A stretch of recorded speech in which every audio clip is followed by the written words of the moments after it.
Good morning, and I'm going to share my screen with you a little bit here and talk a little bit about this community quilt we've been discussing in the last couple of sessions, and making another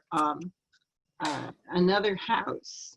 This one is going to have a window in it. Some people had asked about windows the last time, and so I worked on a window for you.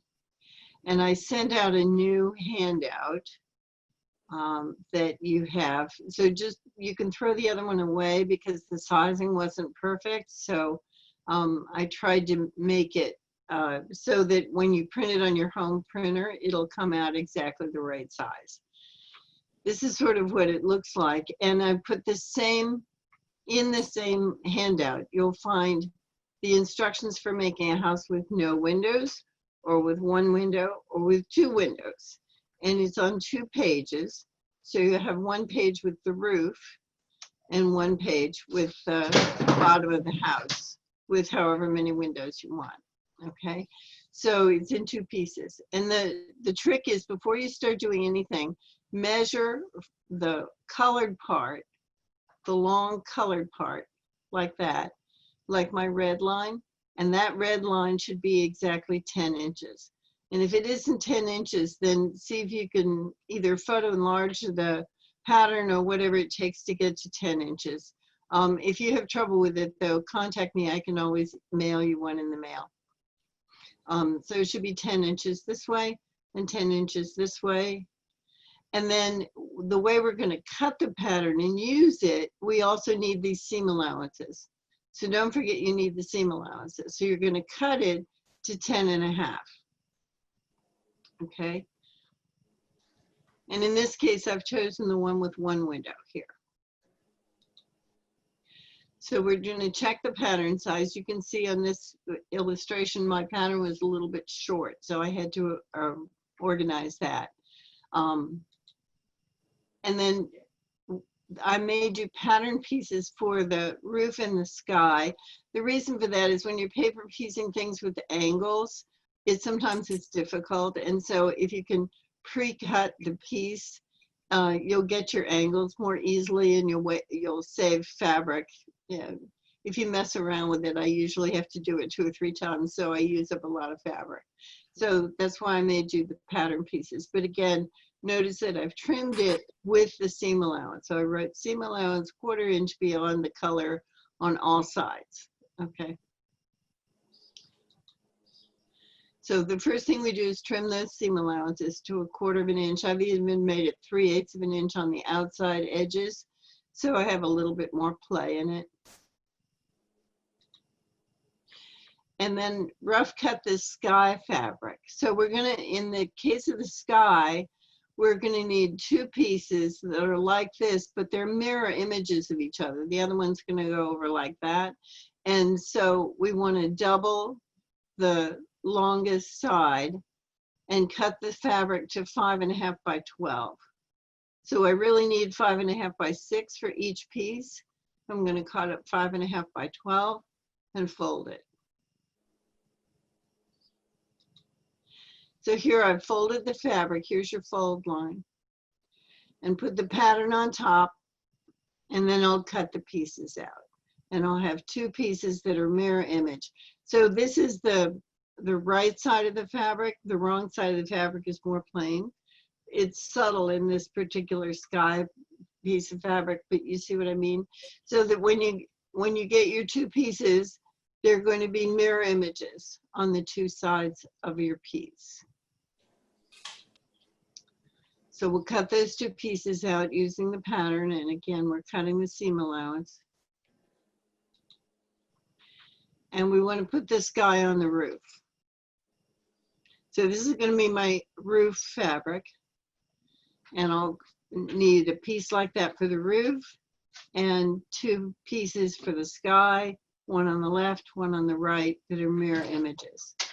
And these are a tiny bit tricky because it looks like it's an equilateral triangle, and it is not.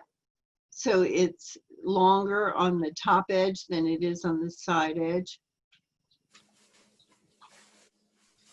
So we cut it just a rectangle out for the roof, And now we're going to want to sew along this line. So you can see if you were piecing it, you would need to cut the roof also, which you could do, but let's try the paper piecing technique.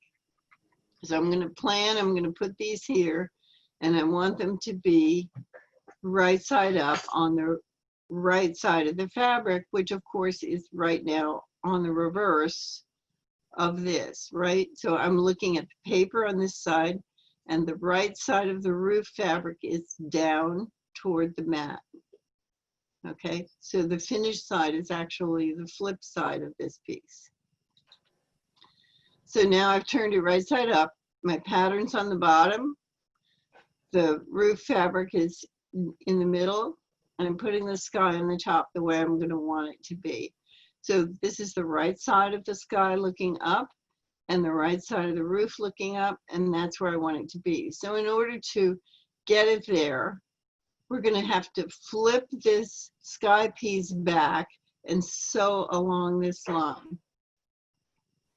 So this is what we do. We flip the sky piece back, and that's more or less where we want it, but of course we can't see the line at this moment.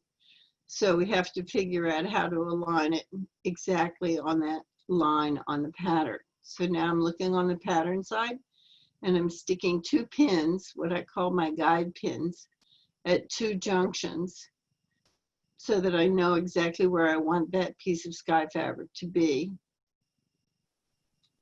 And then I can turn it over and see where the guide pins come up and hang this piece of fabric off of my 2 guide pins. And that's where the stitching is going to be. But of course, I'm going to be stitching from the other side, so I have to pin it in place. And you want it to be hanging from these pins and 1/4 of an inch from the pins. Well, So now I do what I call a trial fold. I just fold it back over and make sure I'm going to cover this, the roofing piece. Because when I fold it out, when I'm done, that's the way it's going to look.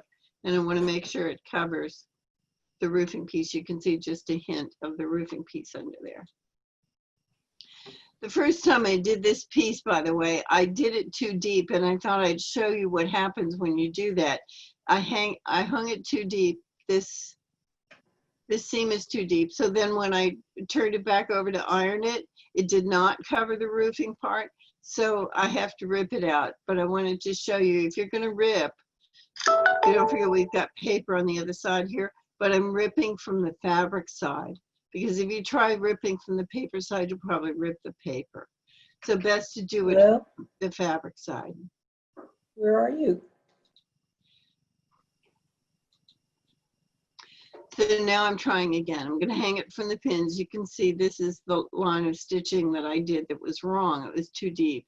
So here we need to make sure that we're 1/4 inch from the pin, from the guide pins. And I put one in the middle to help me out, because it's a long run here.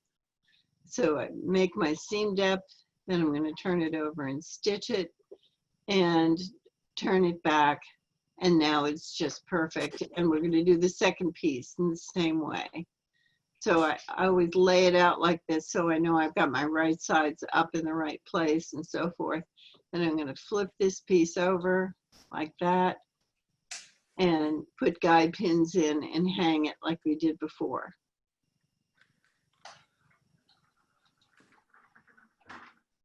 So now I've got my 2 sky pieces attached to the roof. In each case, I've trimmed this seam. So now you don't have the 2 layers of fabric together. You only have just a seam's amount of length. And notice that we've got this overlap in the middle. So I put this green line to show you in the finished piece, we're going to be sewing, this is going to be in the seam, okay? And you'll be making your stitching line right over the top of the roof. So that's going to be perfect. But we need that overlap in order to have a strong seam.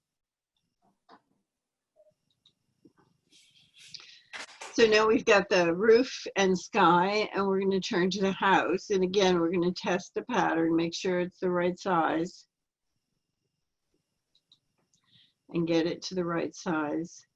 and trim the seam allowances.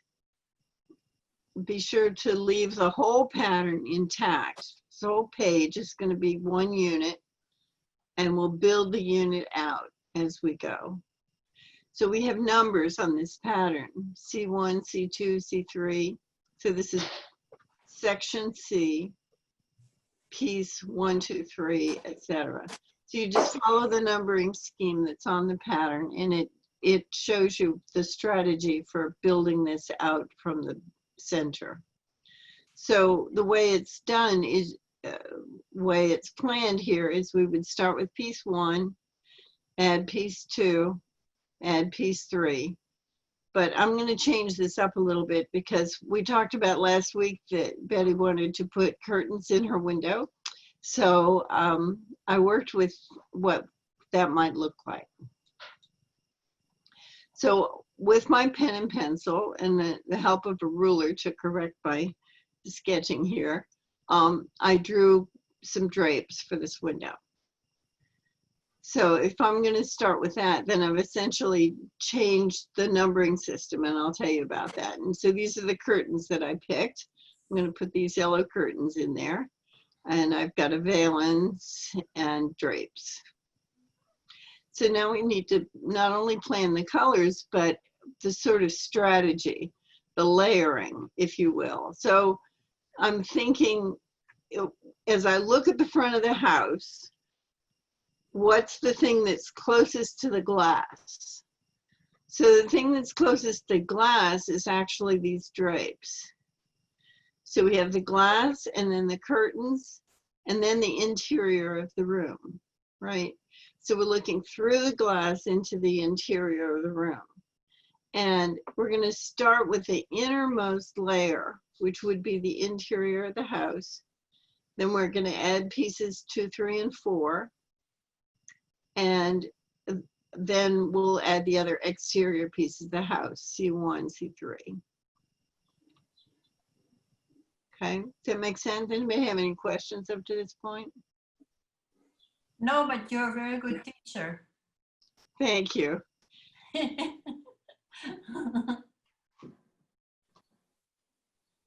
Okay, so I'm planning my colors here, and I was trying to figure out what I was going to use for the interior of the room. So I found this fabric, and I played with, did I want the front of the fabric, or is it actually better to use the flip side of the fabric to get it to be a little bit more dim? Because if I'm looking through the glass, I'm not going to see it clearly. And besides, I'm looking into the depth of the room. So what I decided to do was use the back side of this fabric. So I just wanted to show you that sometimes, depending on the effect that you want to create, you might use the back side of the fabric as your finished fabric. Okay, so this is going to be the interior of my room. These are my drapes. Going to go like that. So we're thinking in terms of layers. And now I'm going to assemble the window. So I'm going to follow these new numbers that I drew on. Start with piece 1, and I put that in and make sure that it's covering the space with a seam allowance. So it would be like that underneath on the other side. And then I'm going to add the valance, because again, the valance is toward the room, right? So inside, this valance would go all the way across. But if I'm looking from the outside, I'm only seeing that center part of the valance, and the drapes are actually closer to me from the outside of the house. So anyway, you can figure your own design, but that's the way I did this one. So I start with piece 1 is in place. I add piece 2, and I sew this line between pieces 1 and 2. And notice that I came 2 stitches beyond the line on each side, so that I'll have a strong seam here. And so I added that valance. Then I added the drapes, put on piece 3, sew this line, put on piece 4, sew this line. So now I've essentially created piece C2. So I did that one first, and in this case, you know, the original designs did start with piece 1, but we started with piece 2, and that's fine. And you'll see as we go along, because what we're doing is just creating a rectangle. So here is my drapes. That's piece C2. And we're now going to create the rest of this rectangle. So I've got building, I'm adding C1 and I'm adding C3. So now we have this rectangle. And now we can add C4 and C5 to build up this portion of the building. And I'm doing exactly that same strategy every time. I've used my guide pins to hang the fabric. And here you can see the way I've got it laid out. So here's the back of the paper pattern. I've got my C1 is in place. C2 is in place. I'm adding C3, hanging it from the guide pins. And I'm going to sew that seam. And now I've sewn the seam. Here's the stitching line. And then I'm going to turn the paper back so that I can trim that seam. Don't cut the paper. So fold the paper back when you trim the seam. We've got added C4, added C5, and every time we make sure we go 2 stitches beyond. And here on the end, I've gone all the way to the end of the seam allowance. Again, to make sure I have a strong seam. 2 stitches, 2 stitches, and so forth, okay? Then you fold it out, you finger press it, or you can press paper with an iron and it's fine. And I trim the seam each time, don't cut the paper. Notice I say that a lot because I've done it. Right, it's easy to do, but you know, that's why I'm reminding you all the time. So now it's beginning to take shape. We have a window, we have this portion of the house, and now, what am I going to use for the door? Maybe I'll use this color for the door. And I just sat the roof on top just because this is not really where it's going to go, but I'm testing the colors. So do I like the way the colors are working? So now I'm adding the door. This is piece C6. And again, I'll trim that seam. And add piece 7 beyond the door to complete now this rectangle, the bottom part of the house. And now we have to do the part of the house that's over the door, C8. And we'll add that. And each time you add a segment, now we have this whole piece C is together. And now I want to trim each of these, this piece and the roof piece. I want to trim them, but be very careful. You do need the seam allowance. So it's where these green lines are. Okay, it's where the green lines are. We still need that seam allowance all the way around this bigger rectangle. So we're going to trim that piece on the pattern side so you can see exactly where the final line is going to be.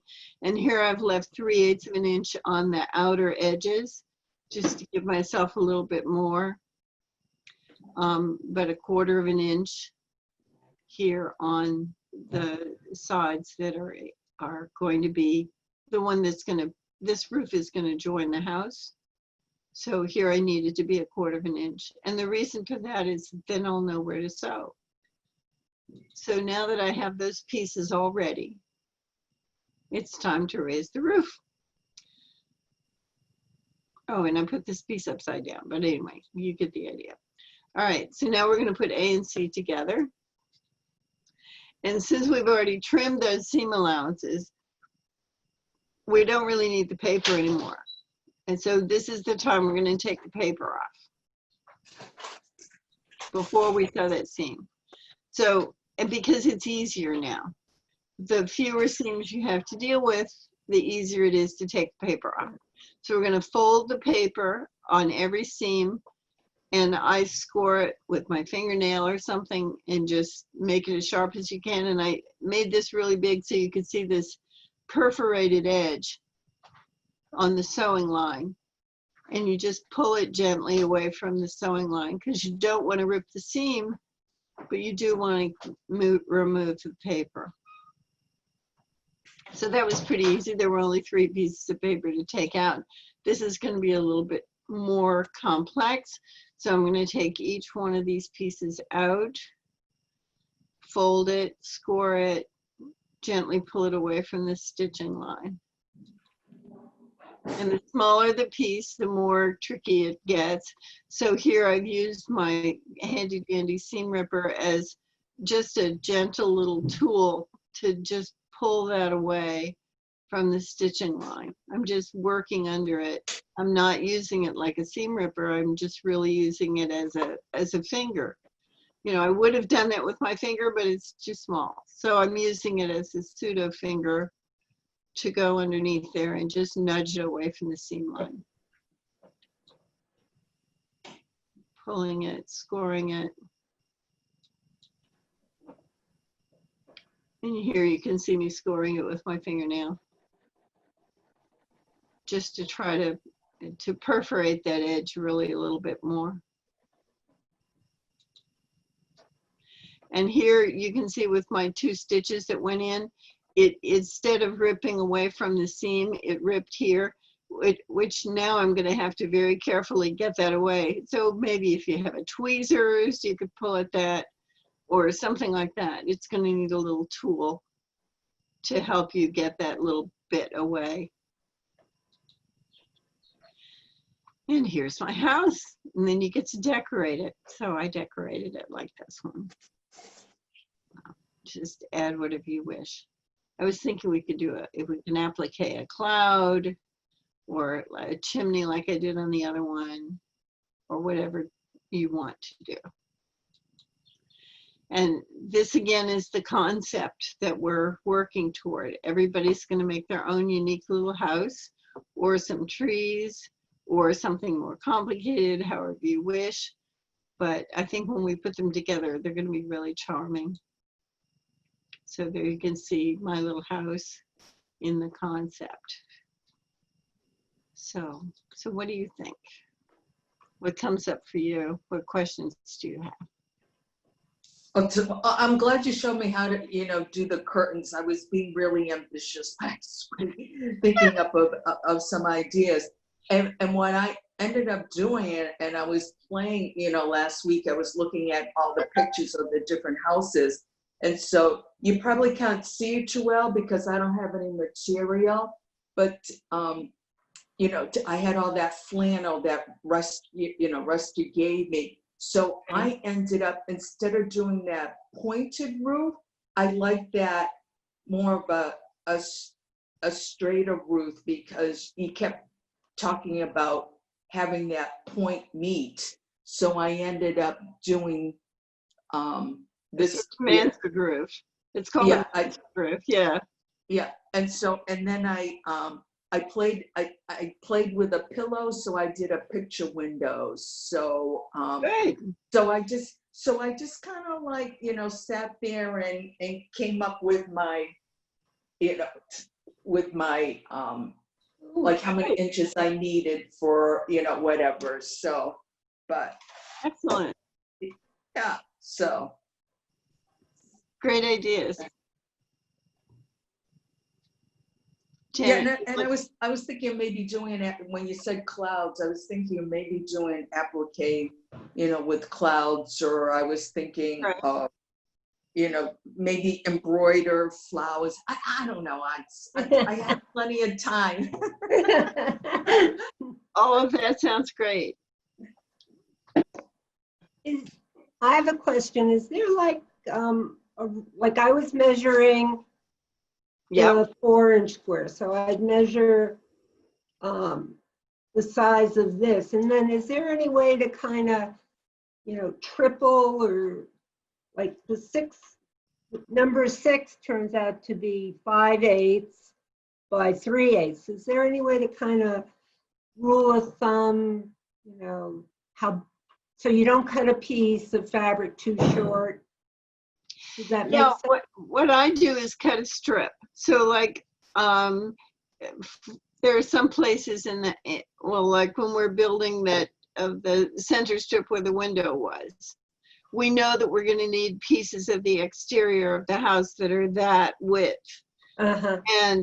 But they vary a little bit in the other dimension. So I cut a strip of my fabric just for the width of the fabric that say 4.5 inches. I don't remember the exact number. So cut a strip and then just work with that strip. You put on piece by piece and use the whole long tail of it. And then after you've turned it into place and pinned it, then I can cut it off and just So rough cut it off. So Okay. I don't cut every little strip. Ah, Okay. uh-huh. I cut one long piece and then just add it as we go. Okay. Thank you. That Yeah. makes a lot of sense. I think I can show you one where you can see that happening. Let me just get it up. Yeah, well, this is a good one, actually.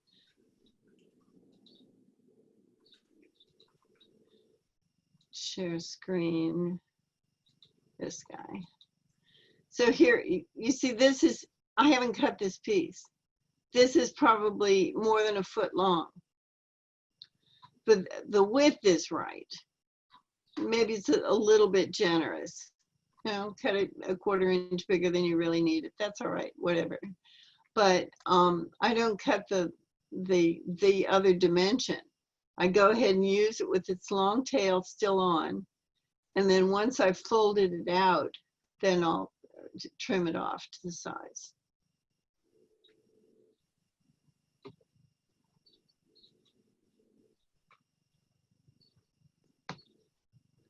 Janet, your mic got turned on. It was easier than I thought it was. You know, I thought it was going to be a lot more difficult, but I found that it was pretty easy. And I did have problems with the triangles on the roof. I had problems like cutting that, but I ended up with like a bigger piece of square and just sewed it on and then cut it. Yes, and that works fine. Because it's not a 45-degree angle, it's still a little bit tricky. You have to cut it pretty generous, bigger than you think, because when you put that angle in and then you try to turn it out, sometimes it won't cover the point. So yeah, that's why I drew you the templates for the sky pieces, because I thought it would be easier just get it the right size in the first place and not wrestle with it. Yeah, I was kind of like playing with it, and I think the first triangles that I cut, it didn't come out right, so I said forget it. I said I'll just do a big square and cut it afterwards. Right, right. And it worked. Yeah, when I first started paper piecing, I was trying to be very chintzy with the fabric, you know, very, very conservative so that I wasn't wasting any scraps or anything like that. And I realized that if you're too skimpy with the fabric, you'll regret it. You get to take it out and do it over again. So I've learned just be a little generous with the fabric. It's fine. It saves you time in the end. Yeah, the problem with that is when you're trying to do like a series of paper piecing, like the 3-inch or 3.5 inch, you know, like now with the 4-inch, I'm doing number 1 on all 4, number 2 on all 4, because I'm afraid I'm going to run out of fabric. Right, right. And then I'll have to improvise, so it's no big deal, but. No, and sometimes those improvisations turn out to be the most charming part, so it's fine. Can I show you what I did on the? Sure. Okay. So this was the first one with your, with your fabric. And then I didn't have enough. Oh. And then this one. Oh. Oh, I love it. And then the rest, I said, all right, let's, oh, I did have more. So I kind of squeezed that one in, and then I was trying to be really miserly with this border fabric.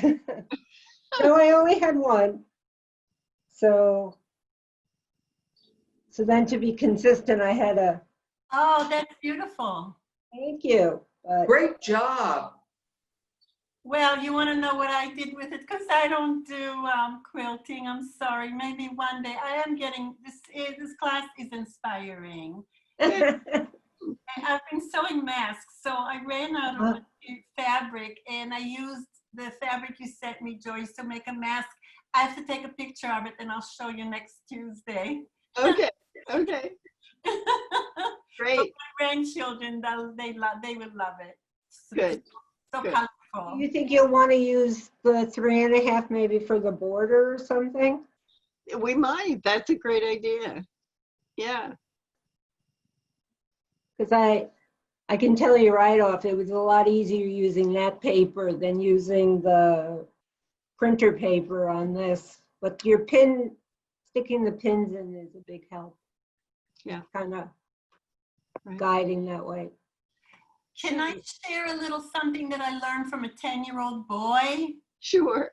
Yeah, I don't know if I said it in the past, but when I went to KI for the catered Kiddush luncheon this past Shabbat, there was a little 10-year-old boy, and he was wearing masks, and his whole family, two brothers and sisters wearing masks. And I said, gee, they're beautiful. Who made it? He said, I did.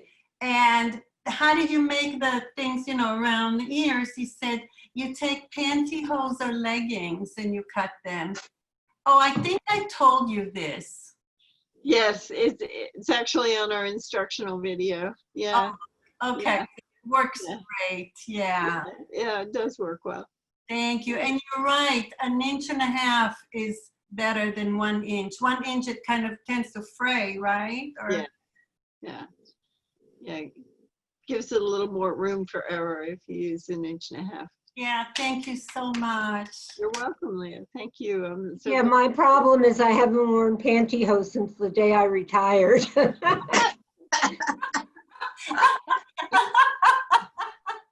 cut up half stockings, and that works fine too. So whatever's around the house is the idea. What else can you use other? I'm running out of some. My stockings are really old. I haven't worn them in 100 years, and they're colorful and they're nice. But what else can you use other than that? Actually, t-shirt strips also work. Oh, really? Yeah. So if you cut an inch to 1.5 inches a strip out of a t-shirt, you can use that too. And wait, so what, do you have to tie it and stick it in, or? It'll sort of curl up on itself naturally. It curls up when it's a strip like that, and you can use it the same way you would use the pantyhose. How do You need to be a little narrower if you use it around the ears, but how do you attach it so it will fit around? Oh, you sew it like. yeah, Oh. just sew it like that. And I did a couple of instructional videos around masks. They're all in the Brookline Senior Center collection there. If you look in our playlist, is what it's called. If you go to YouTube, look for Brookline Senior Center, and then within that, there's a playlist for the quilting. Playlist for quilting. I think there's also a playlist for making masks. So they're in both places. Oh, that's great. And all these videos about our community quilt will be in the quilting playlist. Any news on the senior center? No, I haven't heard. Has anyone else heard? No, but they'll be following whatever the guidelines are from the state, because there are senior centers all over the state that would need to follow the same guidelines. I've been in touch with Julie, and I gave her information about folk dancing and line dancing. She's going to publish it. I don't know if any of you all are interested. Not dancers? I'm not a line dancer, but anyway. Okay, well, she's going to be publishing it. Okay. Good, good.